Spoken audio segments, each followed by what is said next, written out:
আমরা মনে আদর করে জানি না না দাদা। ও দাদা কি হয়েছে তোমার? দাঁড়াও না দাদা।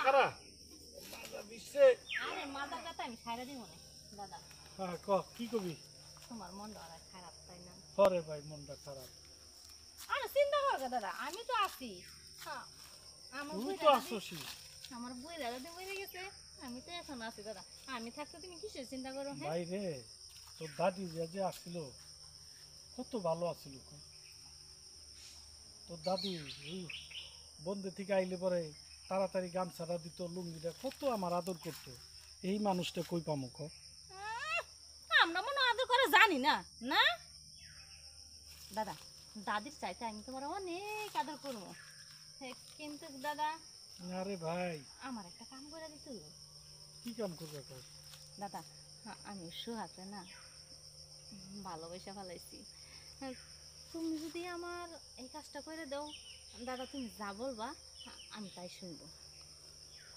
সোহাগ রে ভালোবাসছো? সোহাগ তো ওই যে ওই ওই সলিমেরই ওই নাতিটা। ও নাতির তো আমি কান ধরে নিয়ে আসুম। ও তো দেখলে আমার হাতে সতেন কি করে। আমি জানি দাদা। হ্যাঁ কর। তোমার দেখতে না আসলে নায়কের মতো লাগতেছে। কি কস না তুই? আমার নায়কের মতো লাগছে। মনে হয় কি ওই সোহাগরে বাদ দে থইয়া সম্পর্কটা তোমার লয়ে করি।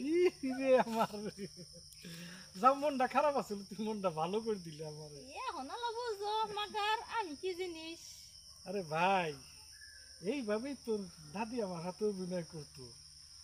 এখন আমার কলজাটা বুঝছো ছিঁড়ে হেলাইছে। এখন একটু ভালো লাগতেছে, ভালো লাগতেছে। আরো ভালো লাগবো, যতদিন যাইব অত ভালো লাগবো। তোমার আর কষ্ট করতে হইব না। আর যদি নাই হয় তাহলে তোমার একটা লাল টুকটুকে একটা বউ এনে দিব। পারবি ভাই? কেন পারবো না? আমি এমন কোন কাজ আছে যে পারি না? বউ লাগবো কে? তুই আসিস না? আমি তো আছি, আমার দিয়ে কি আর বউর কাজ হইব? ভাই যে জায়গা মনে কর একটা বউ আইন দিবি, এই জায়গা তুই যদি আমার ওই সেবা যত্ন করস তাইলে তোর বউর দরকার হয় না। ওই যে এক খরচেই পারি দিয়ে রাখলাম।